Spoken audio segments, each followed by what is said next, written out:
Rostro e esse é mais um Léo Rostro Cooking, um programa ou tentativa de programa onde eu convido pessoas legais para conversar e a gente faz uma comida deliciosa. Hoje meu convidado é o Caio. E aí, Caio? Prazer. Tudo bem? Tudo certo? Tudo certo.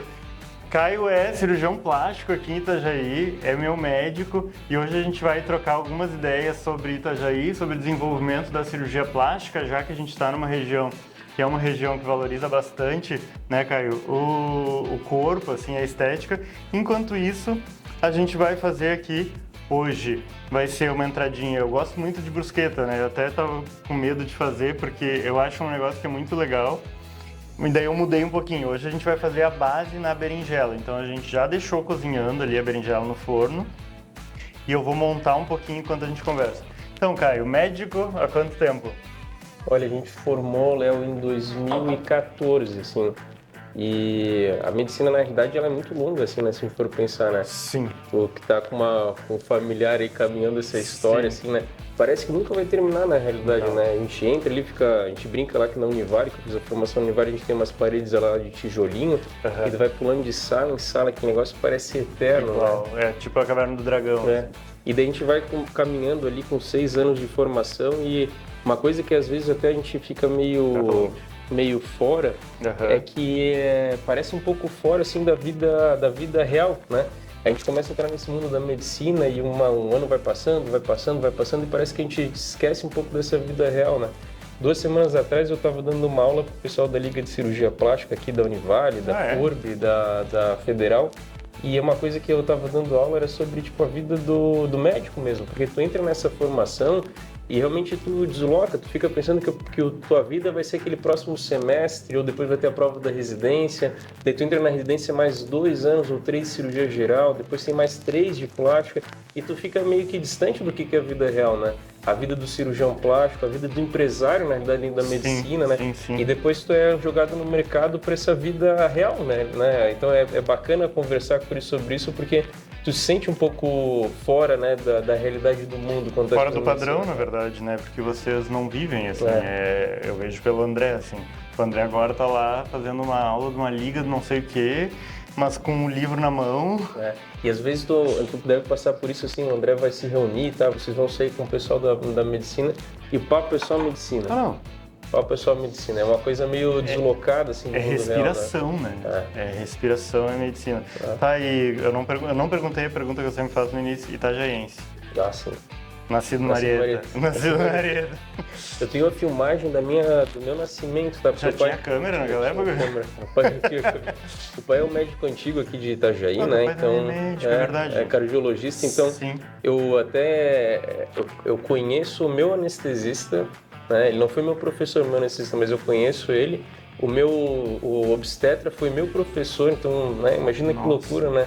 Eu acho tão engraçado isso, porque na verdade o cara foi meu obstetra e deu aula pra mim, né? Então ele deve ser estranho tu olhar alguém que tu tirou de uma outra pessoa e daí tu já tá dando aula pra ela, né? E o pai tava na sala, né? Então ele tem essa filmagem, assim, é bem interessante assim de ver, né? Então Mas a tua mãe não é médica? Não é. A mãe é engenheira civil. Também não. A mãe é engenheira civil, o pai é médico, né? E eu repliquei meio que... E a Valesca também é engenheira, né? Eu vi que deu certo e eu acabei replicando daí. Não vou fazer diferente. Ela funcionou tão bem, né? Vamos fazer a mesma questão, né? Tá, e me diz uma coisa, vamos falar um pouquinho então, já que tu falou dessa questão da formação da medicina. Como é que é essa relação? Porque o André fala pra mim que cada semestre ele muda de ideia do que ele queria, do que ele quer, assim. E como é que é isso é muito interessante, assim, porque tu não nasceu querendo ser cirurgião plástico, até porque tu é da mesma geração que eu, então na época era uma coisa muito...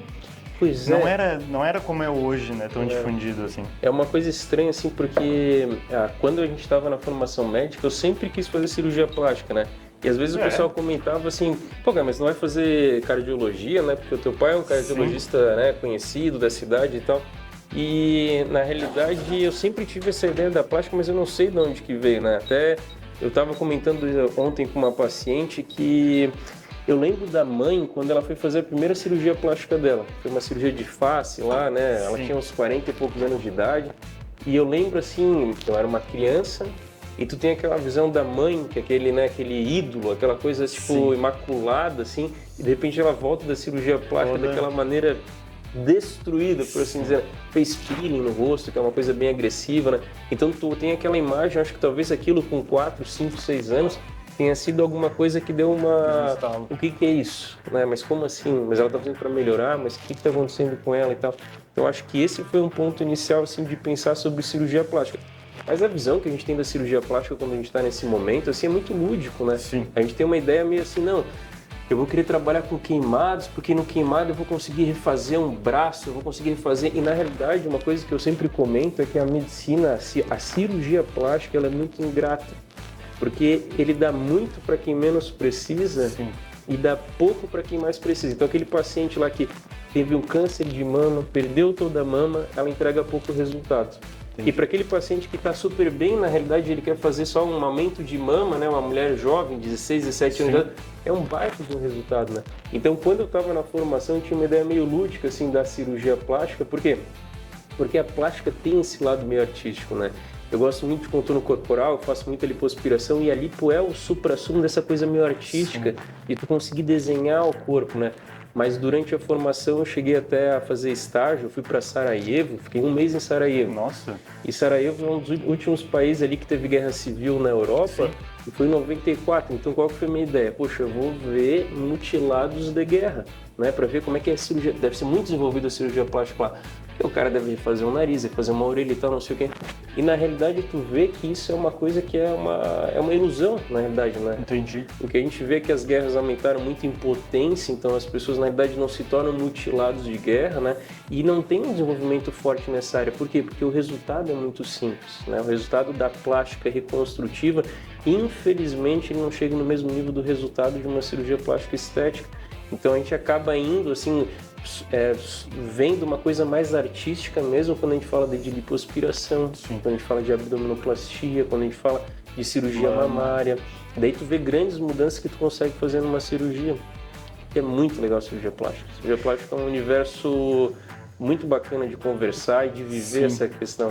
E tu falou uma coisa agora que me chamou a atenção, tu falou assim, moças jovens de 17, tem alguma idade mínima, assim, para fazer cirurgia plástica? Não, semana passada eu consultei uma paciente que ela tinha 16 anos de idade, ela veio com a mãe daí, né? Sim. Só que tem casos e casos, né? Então às vezes a gente tem uma redução mamária importante, né? Sim. Acho que todo mundo já teve isso no colégio, alguém que não consegue fazer atividade física, 2 tops e tal, não sei o que, porque teve um aumento mamário importante. Mas não tem, se tiver consentimento dos pais, essa criança ela poderia evoluir para a cirurgia, né? Como hoje em dia a gente tem muito grupo de WhatsApp, a gente vê casos até extremos, assim, né? Tu pega uma paciente de 13 anos de idade, que teve uma menarca muito jovem, né? Ela tem um desenvolvimento mamário muito importante. É certo ou errado fazer uma cirurgia numa paciente de 13 anos de idade, mas está limitando a função de vida dela, aquela mama, né? Então a gente vê esses casos, assim, e... a princípio pode operar, tendo consentimento do pai, sabendo que não, talvez tenha uma outra cirurgia em data futura para melhorar esteticamente, não teria problema nenhum esse paciente operar. Entendi. Então não tem uma idade específica para operar, né? A grande questão é que a paciente tem que ser informada sobre a cirurgia, ela tem que estar querendo fazer, né? A gente tem essa situação sobre cirurgia de orelha, que é uma cirurgia muito comum de realizar em pacientes jovens, né? Então a gente tem uma idade que seria 6 anos de idade. Porque daí o paciente já tem uma consciência inicial do que ele, né, da alteração que ele tem. Porque tu nasce com uma alteração que é a orelha de abano, mas quando tem 2, 3, 4, 5 anos, não faz diferença nenhuma, né? No momento ele começa a notar aquilo e daí tu começa a expor que tem a possibilidade. Daí entra pro colégio, daí começa a sofrer bullying em relação àquilo e ele administra aquilo. Teve o filho de uma amiga minha que ele fez, é tão engraçadinho que ele ficou, acho que ficou 1 mês andando com aquela... Fica um mês. É uma cirurgia que muda muito o resultado estético da... Ó pessoal, quem é que veio aqui? Cadê o outro? Ali. Não sabia que vocês tinham 2. Tem 2. E eles ficam 1 mês com essa... Como é que chama? Uma bandagem, assim, né? Quando a gente faz uma cirurgia, a gente sempre fala que a gente quer diminuir o espaço que a gente abriu, né? Então a gente chama isso de espaço morto às vezes, né? Então quando a gente faz uma cirurgia de orelha, tem 2 situações. Tu quer posicionar essa orelha na posição final dela, mas tu também quer diminuir espaço para diminuir sangramento, líquidos que pode acontecer ali, né? Entendi. Só que é desconfortável. Toda cirurgia tu tem um lado positivo, que é o resultado, mas tu tem dreno, tu tem malha, tu tem espuma no pós-operatório. Sei bem disso. E faz parte, né? Assim, ó, tu que passou por esse processo, né? Tu sabe que assim, não seria o mesmo resultado se não tivesse essa entrega para buscar o resultado. Claro. O paciente masculino que faz uma lipoaspiração, eu sempre comento que esse paciente masculino que faz uma lipo, o pior paciente que eu posso ter é o paciente que a mulher veio, fez uma cirurgia plástica, ficou super bem, o marido sente que tem que dar uma melhorada porque o nível aumentou muito do outro lado, e daí ele faz uma cirurgia mas meio que sem vontade, meio sem um empenho para ter o resultado. E daí não usa malha, não faz as drenagens, não quer buscar o resultado, né? E daí, obviamente, não vai atingir o mesmo tipo de resultado, né? Então, tão importante quanto o pré-operatório, quanto a cirurgia em si, esse pós-operatório é importante, né? Que é o mais difícil, na verdade. Que é o mais difícil, Que a gente, é que nem eu falo até do bariátrico, né? A gente fala assim, não muda a nossa cabeça, né? Eu era um cara que comia pizza toda semana, eu continuo comendo pizza toda semana, né? Mas eu tive que aprender a compensar um pouco isso pra que não... Lembra quando eu voltei lá com 2 meses e falei, Caio, eu engordei de novo? Eu disse, não, é impossível ter engordado. Eu engordei, no fim não tinha engordado. Mas tu vê como é importante hoje em dia a questão que a gente tem de associação, né? A nutricionista associada na clínica, uma bioimpedância também, né? A diferença que a gente consegue fazer um acompanhamento com bioimpedância, porque daí tu tens realmente um pós-operatório bem cuidado para tu atingir o melhor resultado possível, né? Hoje a gente está avançando nos assuntos, mas hoje, para vocês que estão conhecendo o Dr. Caio, ele tem uma clínica ali na Praia Brava, que é na frente do Riviera, ali na frente do Hilton, e é uma clínica multiclínica, né? Na verdade, assim, é multidisciplinar, né? Porque tu optou, e isso eu achei muito legal também, eu não fiz consultas com outros cirurgiões plásticos, eu fui indicado, né? Então, quando a gente tem essa indicação, a gente acaba sempre dando mais valor, tipo de paciente, né? Melhor tipo de paciente. Eu tive uma indicação de um amigo meu, que hoje nem mora mais aqui, mas que ele instrumentava, né, pra ti. Uma excelente pessoa. E daí ele indicou. Então, eu entrei lá, fui com a minha mãe e... Na verdade, me espantou isso, assim, que tu entregava o pacote completo, né? Era a clínica, a drenagem, a nutri antes da cirurgia, depois da cirurgia, né? Essa orientação, assim, que eu acho muito importante. Mas vamos voltar um pouquinho só para falar sobre a formação de plástica, né? Quanto tempo? Porque tu falou 3 anos, 6 anos, 8 anos. O quanto tempo demora, assim, Na realidade, assim, né, a gente sempre comenta que a formação, quando a gente olha, já é demorado se a gente for pensar em anos de formação, né? Então, a gente tem 6 de medicina, né? A gente tem 2 de geral e 3 anos de plástica. Então, a gente está falando de 11 anos aí de formação. Só que hoje em dia, na realidade, tem um outro ponto que cirurgia geral, talvez tenha gente que passe por isso, cirurgia geral vai ter até possibilidade de 3 anos agora de formação, né? Então a pessoa pode fazer não 6 anos mais 2 mais 3.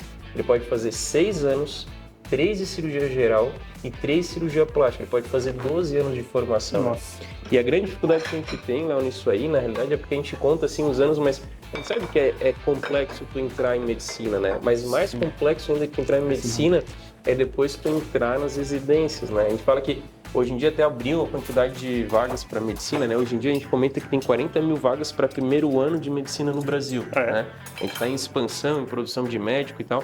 Só que para residência não aumentou tanto assim proporcionalmente, né? Entendi. Então a gente comenta que a próxima trava que a gente tem na realidade é a residência, né? Só para dar exemplo ali, eu fiz a formação na Federal ali em Santa Catarina. Hoje o estado todo de Santa Catarina tem uma vaga para cirurgia plástica dentro do estado todo. Que é ali que tu fez. Que é ali onde a gente fez a formação. É uma vaga para o estado todo. Então, imagina a briga de foice que é para tu conseguir fazer a formação em Florianópolis, né? Porque tem o pessoal de Santa Catarina, mas tem todo o pessoal do Rio Grande do Sul que é louco para vir para cá. O pessoal do Brasil, né? Brasil todo. Porque Floripa hoje é... Santa Catarina, né, é uma referência. Pessoal, a gente vai comer aqui a nossa brusqueta e a gente já retorna. Então voltamos, tava boa a brusqueta, Caio? Excelente. Estão falando que não é brusqueta, mas aqui a massa é de berinjela, mas ficou legal, eu pesquisei isso hoje, achei até mais saudável. Saudável, né? Se for ver, eu achei bem legal mesmo, cara. Essa aí vai ser, eu vou replicar ali. A páprica também eu achei bem bacana. A páprica, então, na verdade, tu pega a brusqueta, né, lava a berinjela, lava ela, E daí depois tu lava ela, tu esfrega a páprica, assim. Eu esfreguei a páprica. Dos dois lados ou só num? Dos dois lados. Esfreguei a páprica defumada, daí botei no forno a brusqueta primeiro pra assar ela, depois fiz o recheio e daí a gente comeu. Agora a gente vai fazer uma saladinha aqui com molho de iogurte e limão, e enquanto isso a gente vai continuar conversando.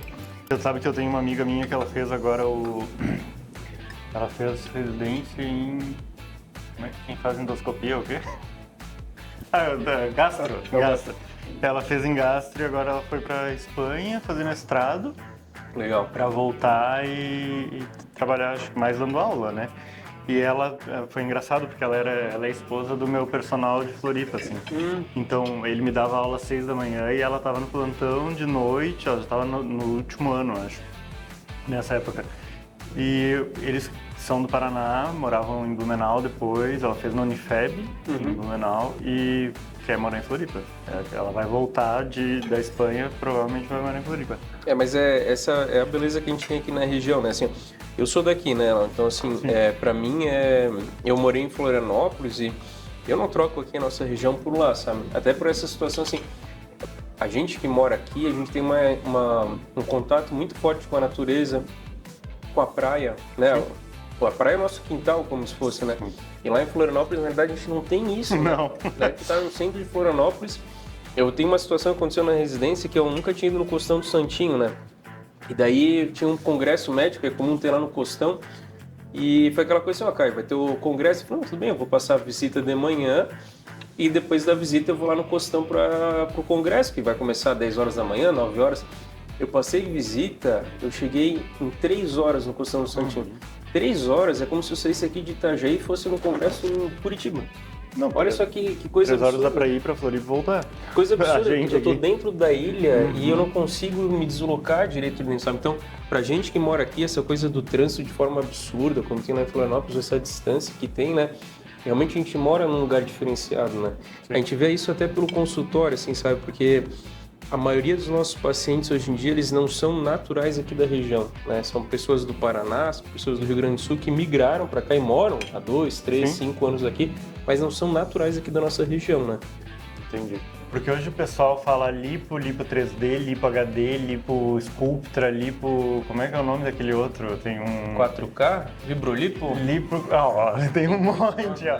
Não, e tem um outro negócio que fez com Renuvium, fez sem Renuvium. O que explica pra gente um pouquinho o que é essa... É muito legal comentar um pouco sobre isso, né? Até para dar méritos, assim, pro Alfredo Royos, né? Então, assim, o que aconteceu? A lipoaspiração era um procedimento que o cirurgião plástico não gostava muito de fazer, porque era um resultado semiótimo, assim, o paciente vinha com uma expectativa, a gente não conseguia ofertar aquele resultado e ficava aquela coisa de tu não tá feliz de ter feito o procedimento, tu não tá feliz de fazer no paciente. Só que daí veio um profissional chamado Alfredo Royos, e o mais bacana dessa história toda é que a gente tem uma visão, né, que a gente está na América Latina, né? Então a gente tem essa visão assim que o americano, o europeu olha pra gente com desdém, assim, né, científico, intelectual, né? E o Alfredo Royos, além de não ser americano nem europeu, ele é colombiano, que até a gente, como, né, presente na América Latina, a gente olha assim, não, os colombianos, a gente é brasileiro, né? E o Alfredo Royos tem um negócio muito diferencial, porque ele conseguiu revolucionar a lipoaspiração. Então é alguém que estava na Colômbia, que não é um dos grandes centros de número de cirurgias plásticas e tal no mundo, só que tem a questão... Onde é hoje o mais... Brasil e Estados Unidos. É, Brasil, né? Brasil e Estados Unidos. Por isso que a gente tem essa questão de... Eu sempre falo que a diferença do cirurgião plástico para o americano é que o paciente do cirurgião plástico brasileiro, ele é mais exigente. Porque a gente vai no congresso americano e a gente vê resultados assim que não dava para fazer aqui no Brasil. Sim. Capaz que ia dar problema, assim, sabe? E aqui, na realidade, qual que é a diferença? A gente vive no litoral, né? A gente está aqui numa região, a gente está em Itajaí, Balneário Camboriú, Itapema, Estou falando só um lugar que tem praia aqui na região, então a gente expõe muito o corpo, né? Então aqui a gente tem uma relação mais forte com o corpo.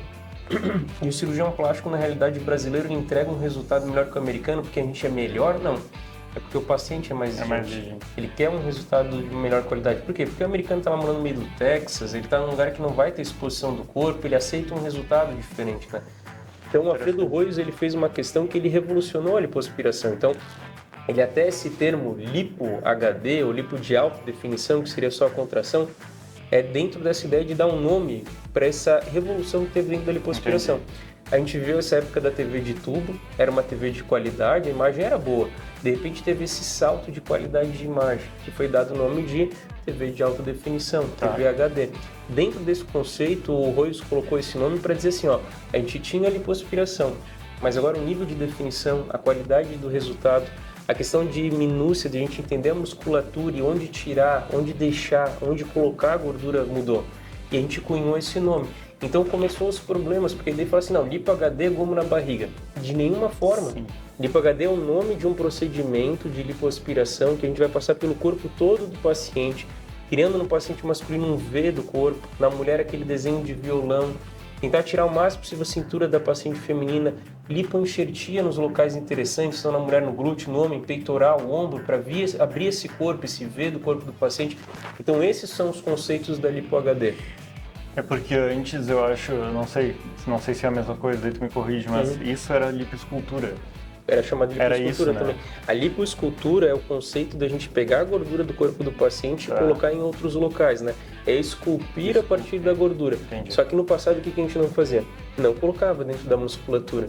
Existia um tabu, esse tabu foi realmente quebrado, assim. Entendi. Hoje, com o uso do ultrassom, né, tu vai ver que o cirurgião plástico que trabalha com contorno corporal, ele tem um ultrassom como o cardiologista tem um estetoscópio. Entendi.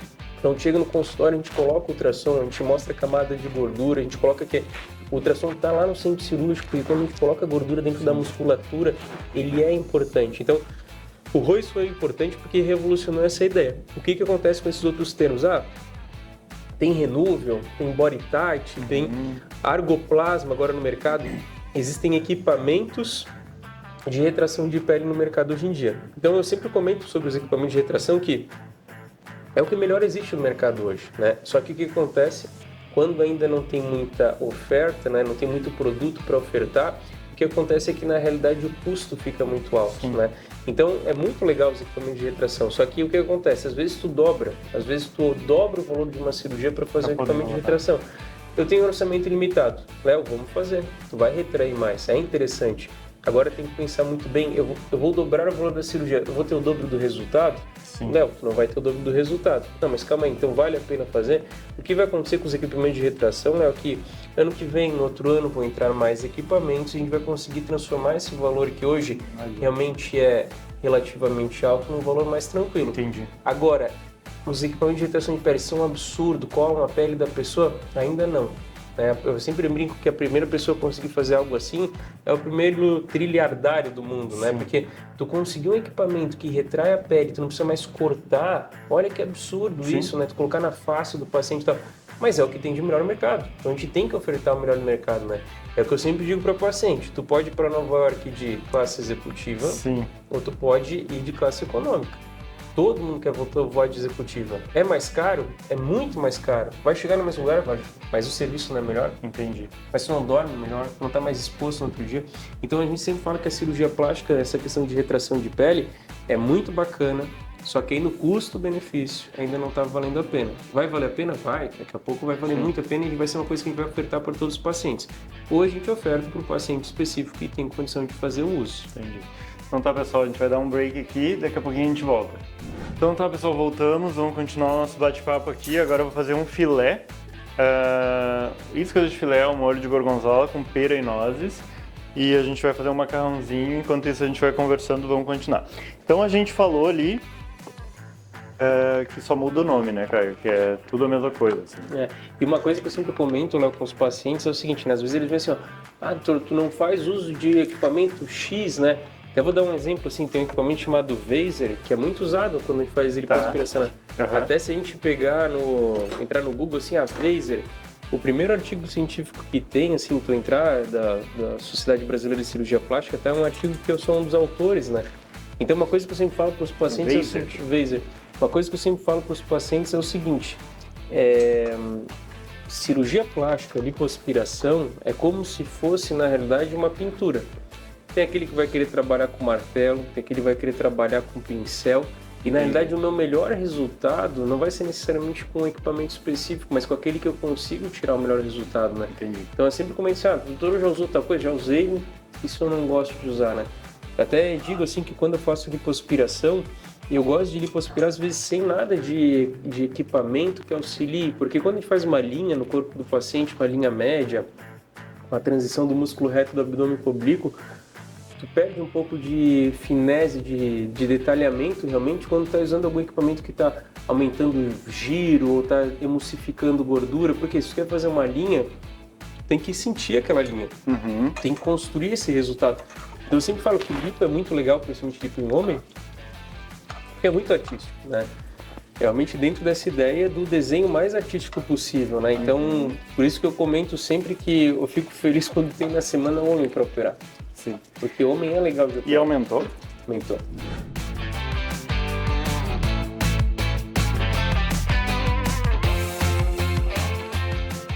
Vamos fazer a nossa misturinha aqui.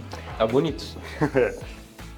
Qual é a... Eu já sei a resposta, só para os outros saberem. Qual é a cirurgia que mais gosta de fazer? Eu sou um cirurgião que gosta muito de lipoaspiração, né? Eu acho que a cirurgia mais artística, assim, que a gente tem é a lipoaspiração. Sim. É a lipo que tu consegue realmente mostrar o diferencial, né? Eu sempre comento isso, né, Léo? Assim, ó, eu tô na residência médica, eu e outro residente, digamos, que fez a formação no ano acima, no ano abaixo, nós fazemos lipoaspirações que são totalmente diferentes. Totalmente. Tu tem a mesma formação, só que tu agrega conceitos diferentes, né? Então, é aquela ideia, assim, se a gente pegar tu tem estudo igual de duas pessoas, mas se a gente pegar um papel e um lápis, a gente vai desenhar diferente. Sim. É a mesma ideia na lipoaspiração. E daí o homem, como eu comentei contigo, assim, o homem é muito legal porque o homem tem muito grupo muscular, né? Então tem a possibilidade de trabalhar muito grupo muscular no homem, fazer detalhamento de músculo e tu chega em resultados assim que 5 anos atrás não existiam. 5 anos, hoje tu mostra um resultado de pré e pós de lipo HD, 5 anos atrás eu ia falar que era bruxaria. Esse tipo de resultado, que não existe uma coisa dessa. E é um absurdo realmente o que a gente consegue atingir de resultado. Então, para mim, a cirurgia mais legal é lipo. Lipo em mulher é a cirurgia que a gente mais realiza. Sim. Mas 20 a 30% das lipoaspirações no dia que a gente realiza é em paciente masculino. E o resultado é muito legal, muito legal. O que acontece é que acaba vindo mais casos porque um indica para o outro. Sim. É a questão da indicação. O homem indica para o outro, que indica para o outro e acaba aparecendo esse tipo de paciente para a gente. A gente, na verdade, eu fui indicado pelo Henrique, mas daí eu tive uma outra referência, né, que tinha feito. E realmente, assim, agora teve uma pessoa que fez, porque foi indicada a mim e da outra pessoa, né? Não, tu vê, e daí o marido já vai fazer também ano que vem. Mas, cara, eu falei isso pra ti também, porque a gente discutiu isso. Falei, cara, mas é uma cirurgia cansativa, né? Cansativa. Porque tu fica ali, a minha durou 5 horas, por aí. Porra, tu fica... E tu até mencionou isso. E depois eu fiquei sabendo... Eu cheguei a fazer consulta numa médica, né? E depois eu fiquei sabendo que essa médica, ela opera em 2, quando é homem, principalmente, quando é lipo, por ser uma cirurgia cansativa. Me fala como é que é, assim, a questão da preparação, né? Porque não... Isso é muito legal, assim, ó, a gente comenta que a cirurgia plástica, assim, quando faz uma lipoaspiração, tu tem uma questão de exigência física que é como se fosse uma caminhada, uma corrida, um trote leve e tal. Então tem que pensar que tu é um maratonista de longa distância, tu tem que fazer uma cirurgia de 6, 7 horas, tu tem que... Pois é. Só que eu sempre comento que cirurgia plástica é que nem cozinhar. É um processo que tem um processo atrás do outro. Então, tu cortasse, tu deixou prontinho as coisas, daí tu vem aqui, mistura isso, depois eu vou fazer a mistura do molho com a carne. Então tem um passo a passo, isso dá... Existe um livro chamado Flow que fala sobre isso. São atividades de baixa intensidade física, ou seja, não estou correndo, não é um futebol, não é um pado, uma coisa extremamente exaustiva, mas tem uma intensidade energética que tem que ser gasta, que tem fluxos contínuos de ter que ser, o que tem que ser feito. Videogame é a grande questão. É exatamente isso, tem que passar de fase, uma fase vai passando para outra. Sim. Então isso é extremamente prazeroso, um prazer associado à cirurgia. Então a gente está ali fazendo 5, 6 horas de cirurgia, eu vou te falar que é extremamente prazeroso para o cirurgião fazer aquilo. Sim. Existe uma questão relacionada a realmente prazer cirúrgico em fazer a cirurgia ali, né? E daí tem uma situação que eu sempre comento, que o cirurgião tem que estar bem fisicamente para fazer, né?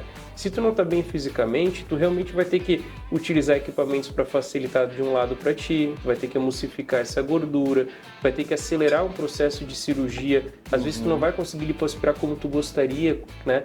Com a intensidade, porque tu não estás bem fisicamente, né? Sim. Então é muito comum operar em dupla. Eu, sendo bem sério, quando falo de lipoaspiração, uma cirurgia mamária, ajudar em fechamento de pele, tudo bem. Agora, a gente falar de uma lipoaspiração que tem todo esse cunho artístico, eu lipoaspirar um lado e uma outra profissional lipoaspirar o lado esquerdo, não é algo mecânico. Altera. Opa, primeiro, faça as honras. Então tá bonito, hein, Léo? Parabéns, hein? Obrigado. Mas, cara, pois é, isso aí é porque eu penso nisso, né? Pô, o médico fica ali 5, 6 horas em pé. E fazendo força, né? Porque a gente brinca. Quem nunca disse que ia botar o aspirador na barriga e perder a barriga tá mentindo, né? Mas, e é isso mesmo, é um aspirador. É um aspirador, né? Eu falo que a gordura no corpo, na realidade, ela está estruturada como se fosse uma teia de aranha ou um favo de mel, que o mel ali seria a gordura, né? Então existe uma estrutura, um arcabouço e a gordura que está ali presente. E o que a gente faz, Léo, na realidade, é um movimento para soltar dessa estrutura a gordura do paciente. E daí com esse vácuo, com essa pressão negativa que o equipamento faz, essa gordura acaba saindo de forma mais ativa. Então tá, pessoal, a gente vai comer agora e daqui a pouco a gente volta para fazer o encerramento.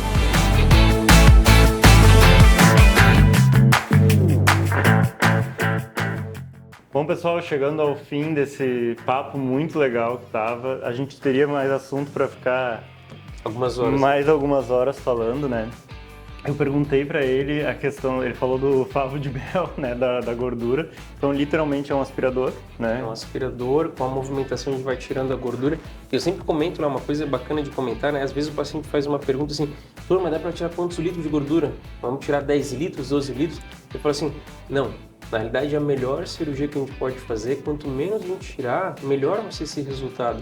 Porque quanto mais a gente mexe, mais agressão do tecido vai ter, né? Então, quando a gente vai no congresso, a gente tem esse papo assim, quantos litros já tirasse de gordura? Com certeza, aquela cirurgia que eu tirei 8 litros, ela vai ficar pior do que a cirurgia que eu tirei 4. Pode ter certeza, porque a agressão de tecido é maior, vai ter um pós-operatório pior, vai doer mais esse pós-operatório.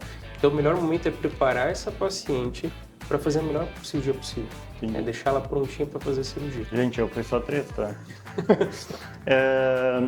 Cara, muito legal, assim, eu acho que tirou algumas dúvidas, né, de algumas pessoas. Eu tava com uma pergunta agora na minha mente aqui, que se eu lembrar até o final, eu falo.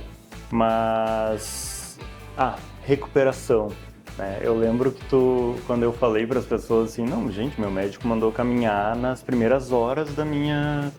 E agora a minha amiga que fez também, ela postou, inclusive, né? Ela falou assim, gente, faz 3 horas que eu saí da sala de cirurgia e eu tenho que caminhar no hospital, né? Por quê?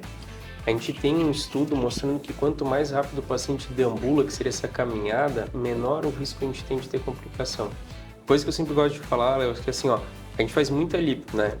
É o nosso carro-chefe. E estatisticamente, até, se a gente for contar no número de pacientes, era até pra gente ter já uma trombose, né? Que aconteceu no vaso das pernas e tal, não sei o que, e tudo bem, uma coisa que é tratável. Só que a gente não teve. E com certeza esse somatório de cuidar da temperatura, de educar o paciente antes da cirurgia sobre como é que é o procedimento, as medicações vai fazer uso, a responsável lá no dia da cirurgia que está contigo para fazer tu caminhar o mais rápido possível, isso tudo, estatisticamente, a gente vai achatando cada vez mais o risco de ter alguma complicação. Por isso que a gente fala que hoje a lipoaspiração é uma cirurgia muito mais tranquila. Porque a gente tem estudo voltado para isso, para te deixar mais tranquilo numa cirurgia. Então, assim, eu voltei à ativa na academia, acho que eu voltei com 3 semanas. Olha só. Era 3 semanas. 3 semanas, Foi uma semana de dreno, daí era Natal, Ano Novo, emendou. E daí voltei pra academia e, teoricamente, em 1 mês, 40 dias, eu já tava... O legal da lipo que eu brinco com o paciente é o seguinte, né? A lipo não tem cortes, ela não tem pontos na musculatura. Então eu brinco com o paciente que tu pode correr uma maratona, tu poderia subir o Everest. Tu falou isso. No dia seguinte da cirurgia. Por quê? Porque na realidade não tem o que tu possa fazer que vai estragar o teu resultado estético. Então eu quero mais é que o paciente se mexa no pós-operatório. Quanto mais movimentação, melhor. Quanto mais movimentação, menor o risco de ter algum tipo de complicação. Quanto tempo com aquela malha insuportável? Normalmente a gente usa espuma dentro da malha por 21 dias de pós-operatório e a malha na média são 40 dias, mas daí é aquela coisa, né, Léo? Comentei, né? É aquela que a gente tira 8 litros no lipoaspirado cirúrgico. Você vai ficar mais tempo com a malha, com certeza, porque ela vai produzir mais líquido, a agressão cirúrgica é mais alta, né? Agora aquela que a gente tira 2 litros, que ela já está bem pro verão, só está fazendo detalhamento muscular, essa aí talvez tire com 15, com 20 dias, vai tirar com menos tempo, porque a evolução é mais rápida, né? Eu conheço gente que fez há 6 anos e às vezes ainda usa e trabalha lá contigo. Não, acontece. Ela falou, às vezes eu me sinto meio solto, daí eu boto. Não, e sente bem, né? Tem uma questão, eu sempre falo assim, às vezes o paciente dá 40 dias de pós-operatório e eu falo pro paciente assim, tá, tu tá usando para conforto, te sente bem, seguro com a malha, ou é uma questão de inchaço? Porque também às vezes a gente tem que tirar a malha, tá? Porque ela pode dar problema no pós-operatório para fazer uma marcação que não é para ter, né? Então é importante tirar na hora certa também, mas não tem problema a longo prazo o paciente utilizar, é uma questão de conforto daí. Eu não usei mais. Não, mas verão, esquece, né? Tem que parar de usar, né? E aquelas botinhas?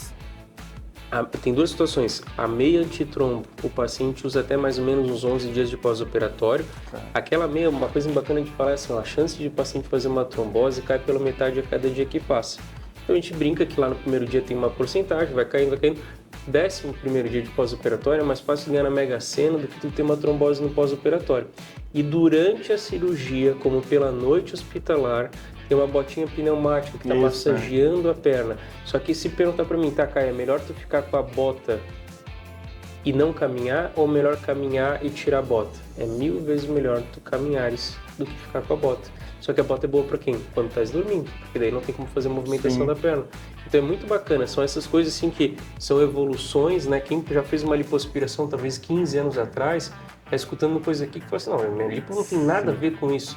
E se eu for comentar, talvez a lipo que eu fiz 3 anos atrás no paciente já é diferente da lipoaspiração de hoje. Porque realmente vai evoluindo de forma muito ativa na medicina. Então tá, pessoal. Mais uma vez o agradecimento aqui para Doce de Leite, o Joca e para a Patrícia. Essa sobremesa, cara, eu enchi tanto o saco deles que eu queria uma cheesecake, né? Eu tô tentando eles faz um mês. Semana passada a gente acabou desmarcando e eles entregaram, então eu já provei, eu sei que tá fantástica, tá muito legal.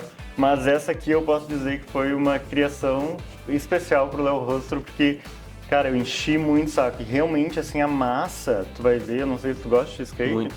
Então, mas a massa, ela não ficou com aquele gosto tão carregado de cream cheese. Legal. Ela ficou, assim, com uma textura muito legal. Bom, tu vai ver. Quem quiser pode chamar Doce de Leite e pedir. Caio, valeu, cara. Muito obrigado pelo papo, foi muito legal. Tava tudo excelente, cara. Tem coisa aqui que eu vou replicar em casa, pode ter certeza, tá? Que legal. E agora eu quero provar isso aqui que tá muito bonito mesmo. Então tá bom. Pessoal, muito obrigado e até a próxima.